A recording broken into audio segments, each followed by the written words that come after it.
ओम नमः शिवाय. प्रेक्षक मित्रांनो, स्वागत आहे आपले भूमी क्रिएशन चॅनलवर. चला तर आपण आजच्या कथेला सुरुवात करणार आहोत.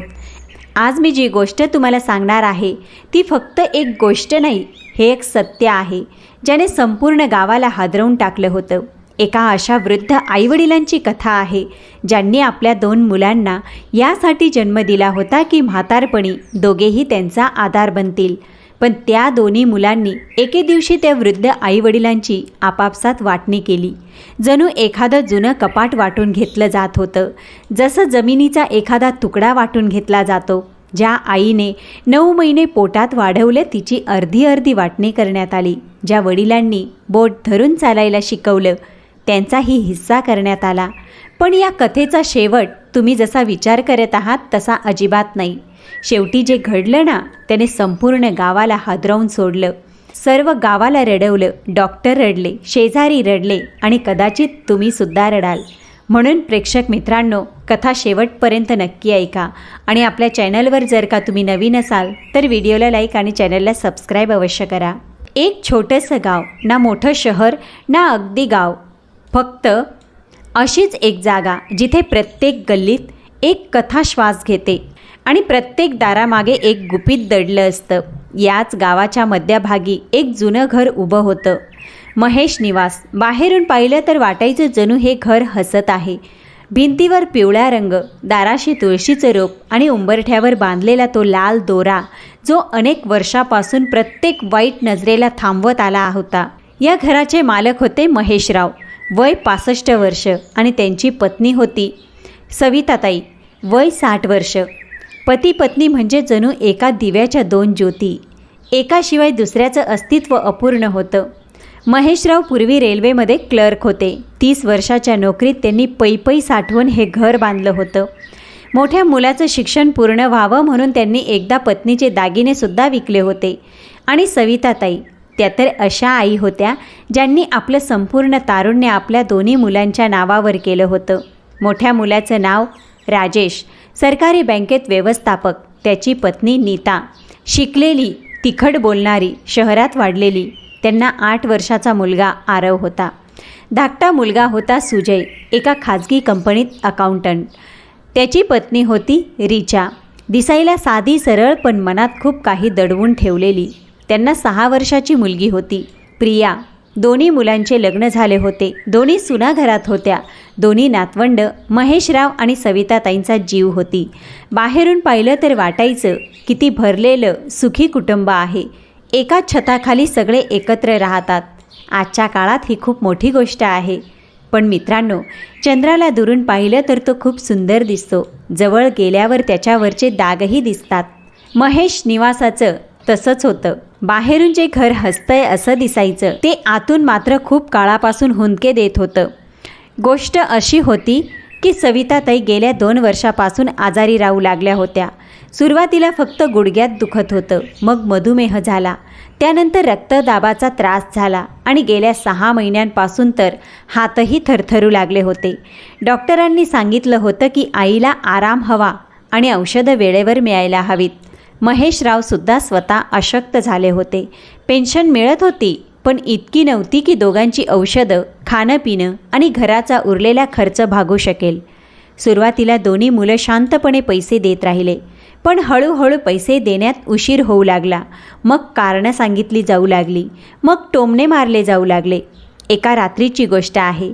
सविताताईंना रात्री अचानक चक्कर आली. त्यांनी हळूच आपल्या मोठ्या सुनेला नीताला हाक मारली, सुनबाई, जरा 1 ग्लास पाणी आणशील का बाळा? नीता खोलीतून तोंड वाकडं करत म्हणाली, आई, रात्रीचे 12 वाजले आहेत. दिवसभर काम करून दमले आहे.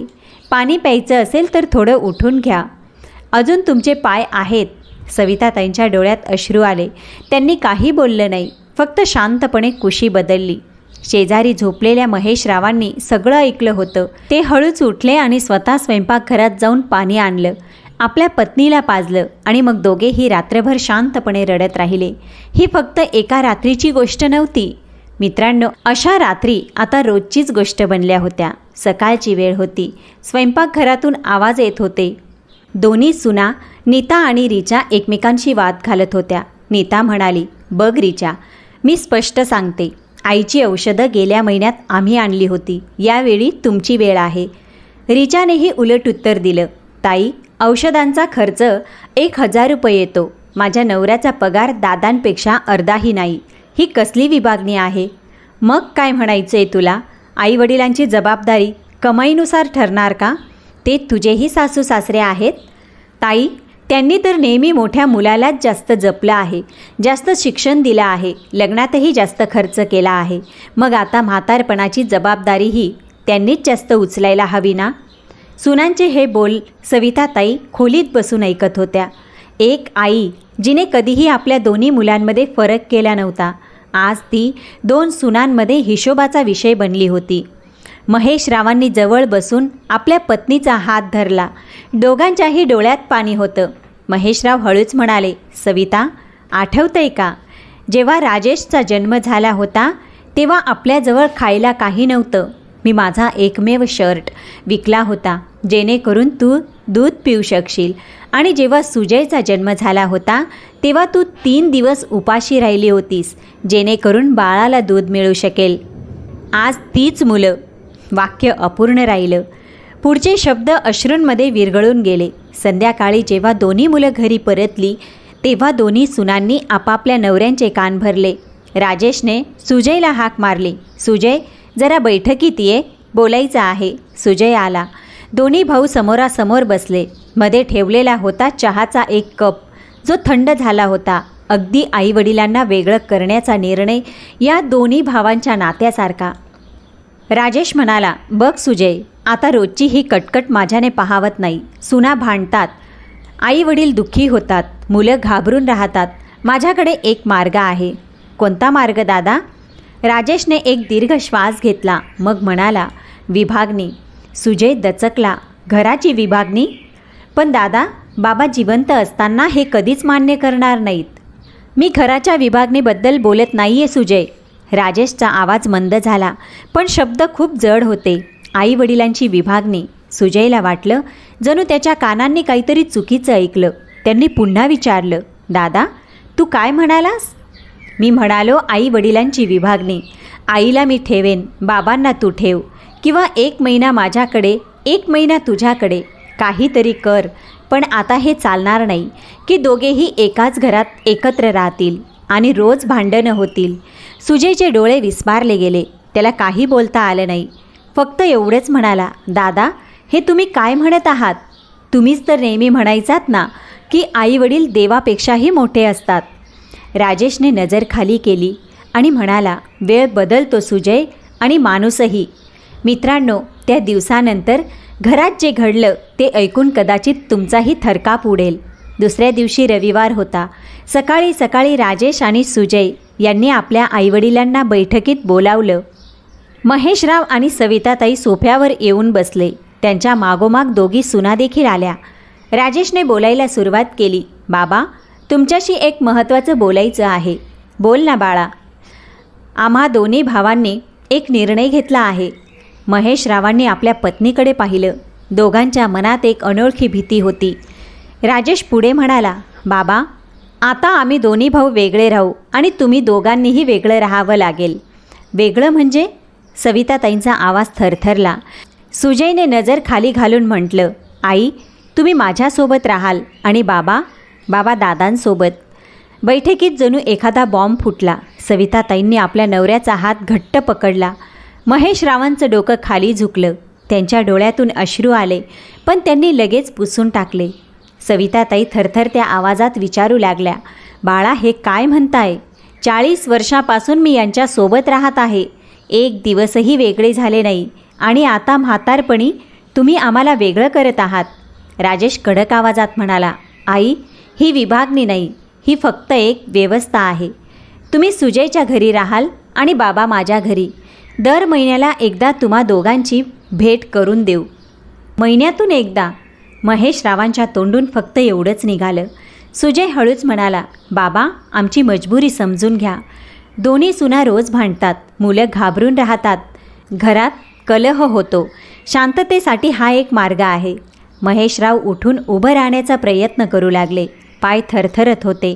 त्यांनी आपल्या पत्नीचा हात धरला आणि म्हणाले, बाळा, एक गोष्ट ऐक, आज तुम्ही जी विभागणी करत आहात ना, उद्या तुमची मुलंही हेच शिकत आहेत. आरव आणि प्रिया हे सगळं पाहत आहेत. एक दिवस तेही तुमच्याशी असंच करतील. माझं हे बोलणं लक्षात ठेव, असं म्हणत महेशराव आपल्या पत्नीसोबत आतल्या खोलीत गेले. त्या रात्री महेश निवासाची ती जुनी खोली पुन्हा रडली. 40 वर्ष त्याच खोलीत त्यांनी आपले सुखदुःख वाटून घेतले होते.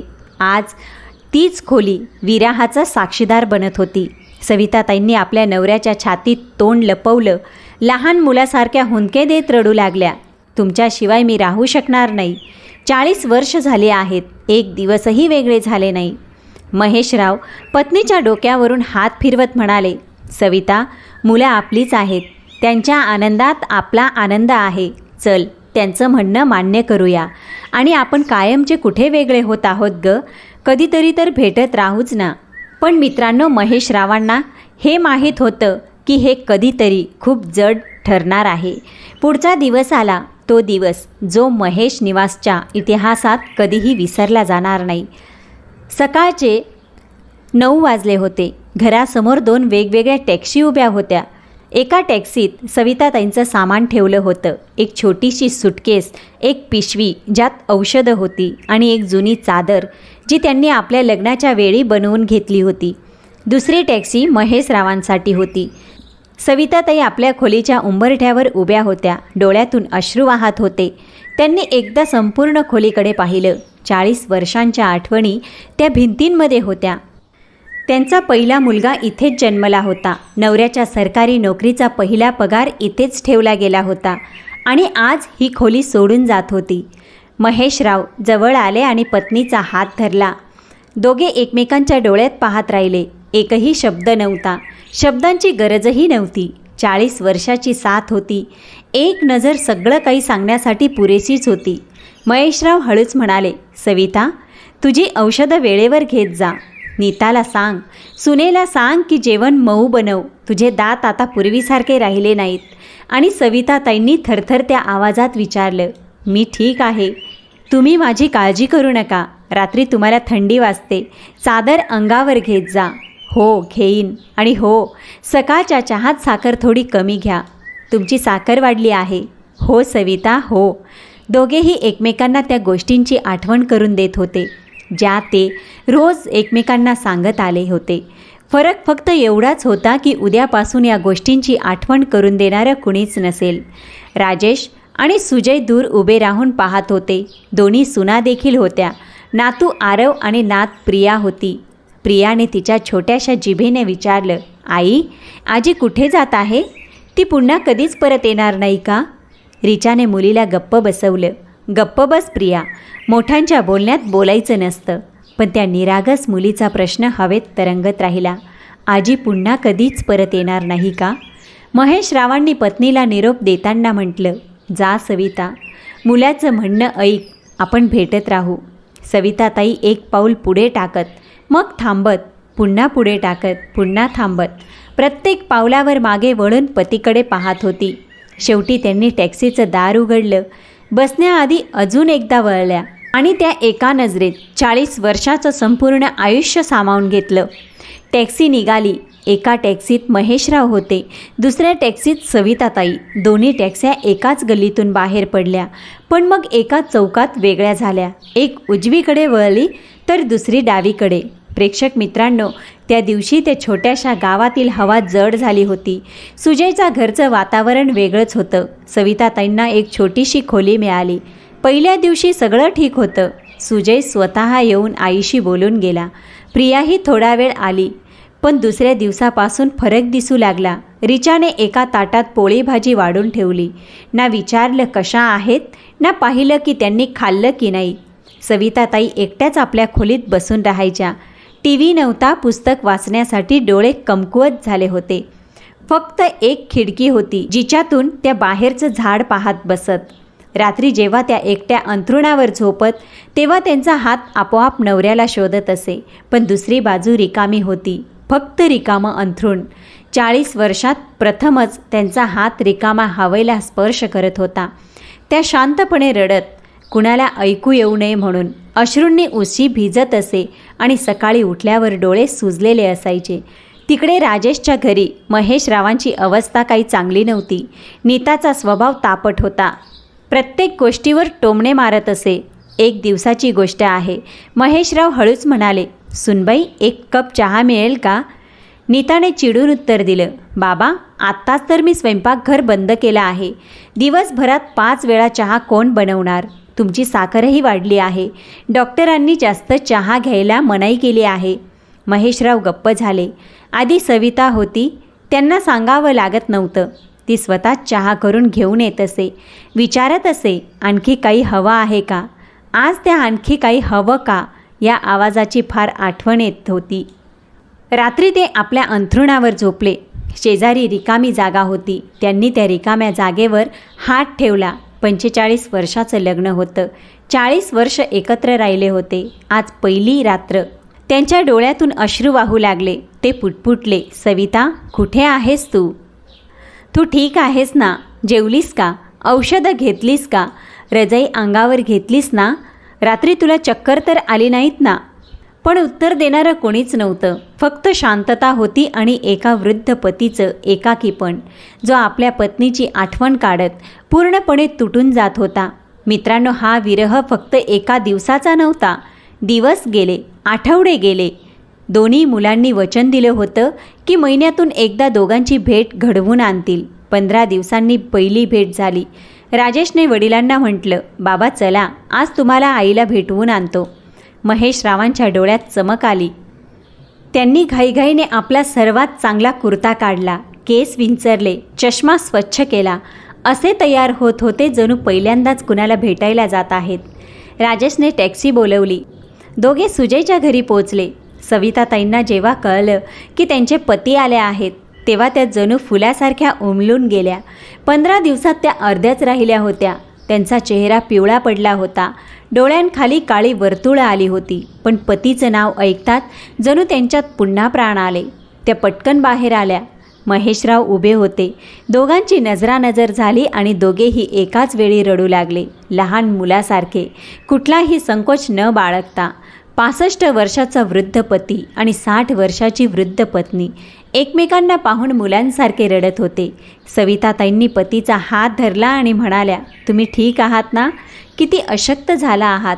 आणि तू स्वतःचीही काय अवस्था करून घेतली आहेस? जरा स्वतःचा चेहरा बघ. जेवत नाहीस का? जेवण तर मिळतं ना? पण पुढचे शब्द त्यांच्या तोंडातून निघाले नाही. राजेश आणि सुजय दूर उभे हे सगळं पाहत होते. त्यांनाही आतून कुठेतरी टोचत होतं, पण अहंकाराने त्यांची तोंडं बंद केली होती. सुजयने म्हटलं, बाबा, फक्त अर्धा तास, मग आपल्याला परत जायचं आहे. अर्धा तास? सविताताईंचं मन खचून गेलं. 15 दिवसांनी भेट झाली आणि फक्त अर्धा तास? महेशरावांनी पत्नीचा हात घट्ट धरला आणि म्हणाले, ठीक आहे सविता, अर्धा तासच का असेना, निदान तुझा चेहरा तरी पाहू दे. दोघे बसून राहिले, बोलत राहिले, जुन्या आठवणी ताज्या करत राहिले. लग्नाचा दिवस, पहिल्या मुलाची आठवण. एकमेकांकडे पाहत राहिले, जणू डोळ्यातूनच 15 दिवसाची तगमग भागवत होते. अर्धा तास संपला. राजेश म्हणाला, बाबा चला. महेशरावांनी पत्नीचा निरोप घेतला. उठताना त्यांचे पाय डगमगले. सविताताईंनी त्यांना सावरलं. दोघांनी एकमेकांकडे पाहिलं. त्या एका नजरेत पुन्हा एक संपूर्ण आयुष्य होतं. टॅक्सी निघाली. महेशराव मागे वळून पाहत राहिले, जोपर्यंत सविताताईंची आकृती त्यांच्या नजरेआड झाली नाही. घरी पोचल्यावर ते आपल्या खोलीत गेले. पलंगावर पडले आणि रात्रभर रडत राहिले. त्यांनी उशीत तोंड लपवून म्हटलं, हे देवा, हे कोणते दिवस दाखवलेत.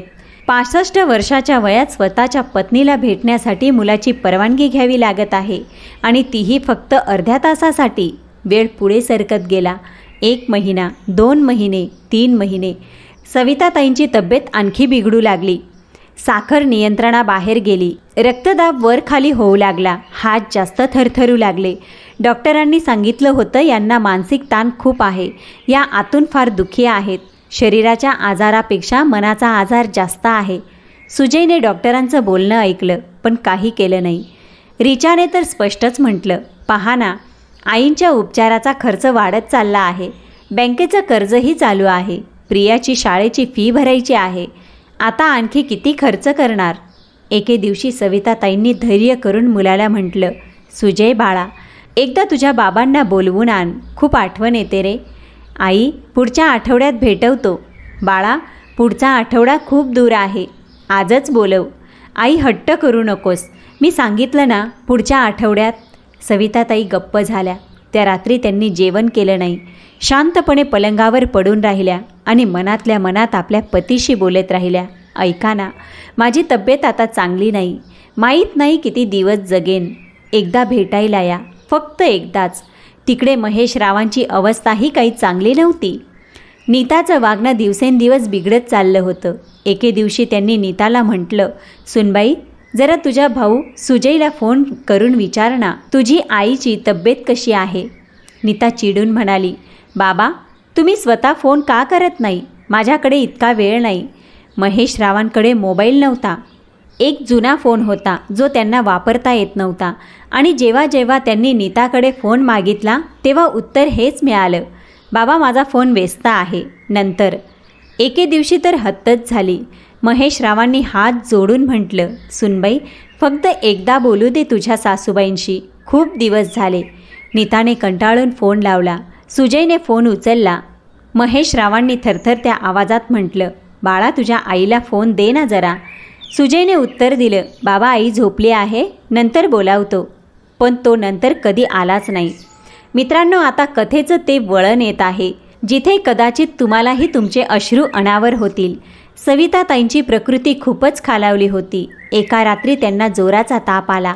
श्वास घेण्यास त्रास होऊ लागला. रिचाने सुजयला उठवलं, लवकर उठा, आईंची तब्येत बिघडली आहे. सुजयने रुग्णवाहिका बोलावली. त्यांना रुग्णालयात नेलं. डॉक्टरांनी तपासणी केली. मग सुजयला बाहेर बोलावलं. पहा, यांची प्रकृती खूप नाजूक आहे, हृदय कमकुवत झालं आहे आणि सर्वात मोठी गोष्ट म्हणजे या आतून पूर्णपणे तुटल्या आहेत. यांना शक्य तितकं आपल्या माणसांच्या जवळ ठेवा. एकटेपणाच त्यांच्या आजाराचं सर्वात मोठं कारण आहे. सुजयने राजेशला फोन केला. राजेश बाबांना घेऊन लगेच रुग्णालयात पोचला. महेशराव जेव्हा वॉर्डमध्ये शिरले तेव्हा त्यांची नजर आपल्या पत्नीवर पडली. सविताताई पलंगावर पडल्या होत्या. नाकात नळी होती, हातात सलाईंची सुई होती. चेहरा पिवळा पडला होता. केस विस्कटले होते. महेशरावांचे पाय थबकले. मग ते धावतच पत्नीपाशी गेले. सविताताईंनी डोळे उघडले. पतीला समोर पाहून त्यांच्या डोळ्यातून अश्रू वाहू लागले. तुम्ही आलात? हो सविता, मी आलो. तू ठीक आहेस ना? सविताताईंनी मान हळूच वळवली. मग पतीचा हात धरला. वेडी झाली आहेस का? तू कुठेही जाणार नाहीस. डॉक्टर आहेत ना, तू अगदी बरी होशील. नाही, मला माहीत आहे, माझा वेळ जवळ आला आहे. फक्त एकच खंत आहे. काय? मला तुमच्या मांडीवर डोकं ठेवून जायचं होतं. 45 वर्ष तुमच्या मांडीवर डोकं ठेवून झोपले आहे. आजही ठेवू दे. महेशरावांच्या डोळ्यातून अश्रूंचा पूर वाहू लागला. त्यांनी आपल्या वृद्ध पत्नीचं डोकं आपल्या मांडीवर ठेवलं. केसांवरून हात फिरवला. त्यांच्या आवडत्या भजनाच्या ओळी हळूहळू गुणगुणल्या. हे राम, हे राम. राजेश आणि सुजय दूर उभे राहून पाहत होते. आता दोघांच्या डोळ्यातही अश्रू होते. दोन्ही सुना देखील आल्या होत्या. नातवंडही तिथेच होती. सगळे रडत होते. सविताताईंनी डोळे उघडले. एक एक करून सगळ्यांकडे पाहिलं. मुलांकडे पाहिलं, सुनांकडे पाहिलं, नातवंडांकडे पाहिलं, मग पतीकडे पाहिलं. अतिशय मंद आवाजात म्हणाल्या, राजेश, सुजय, आईला एक वचन द्या. दोन्ही मुलं धावत आली. काय आई, सांग. तुमच्या बाबांना कधीही एकटं सोडू नका. त्यांना ते प्रेम द्या जी मी आता देऊ शकणार नाही. आणि सुना, माझ्या सुनांनो, त्यांना तो मान द्या जो प्रत्येक सून आपल्या सासऱ्यांना देते. दोन्ही सुना हमसून हमसून रडू लागल्या. नीताने सविताताईंचे पाय धरले. आई, मला माफ करा, मी तुमच्याशी खूप चुकीचं वागले. दोघींच्या डोक्यावर हात ठेवला आणि म्हणाल्या, मुलींना आता रडून काय उपयोग? जे व्हायचं होतं ते झालं. फक्त एक गोष्ट लक्षात ठेवा, आई वडील कधी वाटले जात नाही. त्यांची विभागणी करता येत नाही. एक मुलगी जेव्हा माहेरी येते तेव्हा ती दोन्हीही आई वडिलांकडे येते. एक मुलगा जेव्हा कमवायला जातो तेव्हा तो दोन्ही आईवडिलांसाठी कमवतो. मग तुम्ही आम्हाला कसं वाटून टाकलं? सगळे गप्प होते. फक्त अश्रू वाहत होते. सविताताईंनी शेवटच्यांदा पतीकडे पाहिलं. हात पुढे केला. महेशरावांनी तो हात घट्ट धरला. मी निघते एवढं म्हणताच सविताताईंचे डोळे मिटले. मॉनिटरवरील रेषा सरळ झाली. बीप बीपचा आवाज थांबला. महेशरावांची 45 वर्षांची साथ, त्यांच्या हृदयाचा तुकडा असलेल्या सविताताई या जगातून निघून गेल्या. महेशराव पत्नीला मिठी मारून लहान मुलासारखे रडू लागले. असं रडणं जे कदाचित कुणी या आधी पाहिलं नव्हतं. 65 वर्षाचा वृद्ध आपल्या पत्नीच्या पार्थिवावर कोसळून पडला होता. राजेश आणि सुजय बाबांच्या पायांवर कोसळले. दोघेही हंबरडा फोडून रडू लागले. बाबा, आम्हाला माफ करा. आम्ही खूप मोठं पाप केलं. आम्ही तुमच्याशी आणि आईशी खूप वाईट वागलो आहोत. दोन्ही सुना देखील रडत होत्या. नातवंडही रडत होते. पण आता रडून काय उपयोग? त्या आईने जिने या मुलांसाठी आपलं संपूर्ण आयुष्य अर्पण केलं होतं. त्या आईला ही मुलं जिवंतपणी काहीच देऊ शकले नाही. ना प्रेम, ना सन्मान, ना आपल्या पतीची साथ. सविताताईंचा अंत्यसंस्कार झाला. संपूर्ण गाव शांततेत बुडून गेलं. ज्याने ही वाटणीची गोष्ट ऐकली तो रडला. महेशराव आता पूर्णपणे खचले होते. ना खात होते ना पीत होते. फक्त एका कोपऱ्यात बसून राहायचे. पत्नीचा फोटो पाहत राहायचे. तिच्याशी बोलत असायचे. राजेश आणि सुजय यांना आता आपल्या चुकीची जाणीव झाली. दोघांनी एके रात्री बोलणं केलं. राजेश म्हणाला, सुजय, आपण खूप मोठं पाप केलं आहे रे. आई आपल्यापासून हिरावली गेली. बाबांना मी एकटं सोडणार नाही. बाबा आता कायम आपल्यासोबत राहतील. सुजय रडत म्हणाला, दादा, ही वाटणीची कल्पना माझ्याही मनात आली होती. मीही तितकाच दोषी आहे जितके तुम्ही आहात. आता आपण मिळून बाबांची सेवा करूया. दोन्ही सुना देखील आता बदलल्या होत्या. नीता महेशरावांच्या खोलीत येऊन म्हणाली, बाबा, आता तुम्ही एकटे नाही. मी तुमची मुलगी आहे. आईसारखी तुमची सेवा करेन. मला एक संधी द्या. रिचाही तेथे आली. बाबा, आम्ही तुमच्याशी खूप चुकीचं वागलो. पण आता आपण सगळे मिळून राहू. तुम्ही आमच्यासोबत राहाल. हे संपूर्ण घर तुमचंच आहे. महेशरावांनी दोन्ही सुनांच्या डोक्यावर हात ठेवला आणि म्हणाले, मुलींनो, मी तुमच्यावर रागावलेलो नाही. फक्त एवढं समजा, आई वडील म्हणजे एका रोपट्याच्या 2 मुळासारखे असतात. एक मूळ कापलं तर रोपटं सुकून जातं. तुम्ही मला आणि सविताला वेगळं करून आमची मुळंच कापलीत. आज ती सुकली. मीही सुकत आहे. घरातले सगळे रडू लागले. महेशरावांचा एकटेपणा पाहून राजेश आणि सुजय यांनी एक निर्णय घेतला. त्यांनी सविताताईंच्या स्मरणार्थ एक वृद्ध सेवा केंद्र सुरू केलं. जिथे अशा वृद्ध आईवडिलांना आसरा मिळत होता, ज्यांना त्यांच्या मुलांनी सोडून दिलं. महेशराव आता त्या केंद्राचे रक्षक होते. ते रोज तिथे जायचे. वृद्ध लोकांना भेटायचे. त्यांना सांगायचे, आपल्या मुलांपासून स्वतःला कधीही वेगळं होऊ देऊ नका. आणि जर मुलं असं करतील तर त्यांना समजवा, माझ्या सवितासारखं करू नका. ती या एकटेपणातच निघून गेली. राजेशने आपल्या मुलाला आरवला मांडीवर बसवला आणि म्हणाला, बाळा, एक गोष्ट कान देऊ नये. आई वडील कधीही ओझं नसतात. तुझ्या आजी आजोबांसोबत जे झालं ना, ते तुझ्या हातून कधी होऊ देऊ नकोस. मोठ्या झाल्यावर तुझ्या आईवडिलांना कधीही वेगळं करू नकोस. वचन दे. आरवने निरागस चेहऱ्याने वचन दिलं. बाबा, वचन देतो. मी कधीही माझ्या आईवडिलांना वेगळं करणार नाही. सुजयनेही प्रियाला मिठी मारून तीच गोष्ट सांगितली. महेशराव आता पत्नीच्या फोटोसमोर बसले होते. फोटोला हार घातला होता. दिवा पेटलेला होता. ते हळूच म्हणाले, सविता, ऐकत आहेस ना? तुझं बलिदान फळाला आलं. मुलं बदलली, सुना बदलल्या आणि मी अजूनही तुझ्याच सोबत आहे. फक्त या शरीराने वेगळा आहे. मनाने तर आजही तुझा हात धरून बसलो आहे. फोटोतील सविताताईंचं हास्य जणू आणखी उजळलं होतं. तर प्रेक्षक मित्रांनो, ही होती आजची गोष्ट.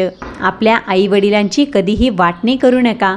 वृद्ध आईवडिलांची वाटणी ही गोष्ट फक्त महेशराव आणि सविताताईंची नाही. ही गोष्ट आपल्या आजूबाजूला असलेल्या अशा हजारो वृद्ध आईवडिलांची आहे, ज्यांना त्यांच्या स्वतःच्या मुलांनी आपापसात वाटून घेतलं आहे. एका आईला मुलाने ठेवून घेतलं, वडिलांना मुलीने. काही आईवडील एखाद्या जुन्या घरात एकटेच राहून गेले, तर काहींना वृद्धाश्रमात पाठवण्यात आलं. पण जरा विचार करा, जेव्हा तुमचा जन्म झाला होता तेव्हा तुम्ही तुमच्या आईला असं म्हटलं होतं का, आई फक्त एक रात्र माझ्यासाठी जाग. दुसऱ्या रात्री बाबा जागतील, नाही ना? तुमची आई तुमच्यासाठी रात्रभर जागायची, तुमचे बाबा दिवसभर तुमच्यासाठी कमवायचे. दोघांनी मिळून तुम्हाला वाढवलं. मग म्हातारपणी तुम्ही त्यांची वाटणी कशी करू शकता? आई वडील ही काही वस्तू नाही ज्यांची तुझा हिस्सा माझा हिस्सा अशी विभागणी केली जाईल. ते दोन शरीरात वसलेला एकच आत्मा आहेत. एकाला दुसऱ्यापासून वेगळं करणं म्हणजे त्या दोघांनाही मारण्यासारखं आहे. जर आज तुमचे आई वडील जिवंत असतील तर हा व्हिडिओ थांबवा आणि एक काम करा. उठा, त्यांच्या जवळ जा, त्यांच्या पायांना स्पर्श करा, त्यांना मिठी मारा आणि म्हणा, आई बाबा, मी कायम तुमच्या दोघांच्या सोबत आहे. तुम्ही दोघे कधीही वेगळे होणार नाही. कारण लक्षात ठेवा, जो वेळ आज आहे तो उद्या राहणार नाही. आज तुम्ही जे करू शकता ते उद्या कदाचित करू शकणार नाही. पश्चात्ताप खूप महागात पडतो. महेश रावांसारखं उशीत तोंड लपवून रडण्यापेक्षा आजच आपल्या आईवडिलांना प्रेम द्या. आणि हो, जर तुमचं लग्न झालं असेल तर तुमच्या जीवनसाथीलाही ही गोष्ट समजवा. कारण सून काही परकी नसते, तीही एक मुलगीच असते. फक्त तिचं घर बदललेलं असतं. जेव्हा ती सासरी येते तेव्हा तिचे आणखी 2 आईवडील वाढतात आणि जावयासाठीही सासूबाई आणि सासरे हे स्वतःच्या आईवडिलांसारखेच असतात. घर तेव्हाच घर बनतं जेव्हा त्यात वृद्धांचा आशीर्वाद असतो, मुलांचं हसू असतं, पती पत्नीचं प्रेम असतं, सून आणि मुलीचा समजूतदारपणा असतो. माझ्या या छोट्याशा गोष्टीने जर का तुमच्या डोळ्यात थोडंसं जरी पाणी आणलं असेल, थोडासा जरी विचार करायला भाग पाडलं असेल, तर माझी मेहनत सफल झाली असं मी समजेन. प्रेक्षक मित्रांनो, जर ही गोष्ट तुम्हाला आवडली असेल तर व्हिडिओला लाईक करा आणि आपल्या चॅनलला सबस्क्राईब करा. अशाच आणखी हृदयाला स्पर्श करणाऱ्या कथा सर्वप्रथम तुमच्यापर्यंत पोचाव्यात म्हणून बेलायकन प्रेस करायला विसरू नका. आणि तुमच्या त्या सर्व नातेवाईकांना हा व्हिडिओ शेअर करा ज्यांनी या कथेतून शिकायला हवं. कदाचित तुमचं एक शेअर एखाद्या आईवडिलांना विभाजनापासून वाचवेल, एखाद्या वृद्धाचा एकटेपणा दूर करेल. कॉमेंटमध्ये नक्की सांगा की तुम्ही ही कथा कुठून ऐकत आहात आणि हेही सांगा की तुम्ही तुमच्या आईवडिलांसोबत असं कधीच करणार नाही ना. कमेंटमध्ये वचन द्या. चला तर प्रेक्षक मित्रांनो, भेटूया पुढच्या कथेसोबत.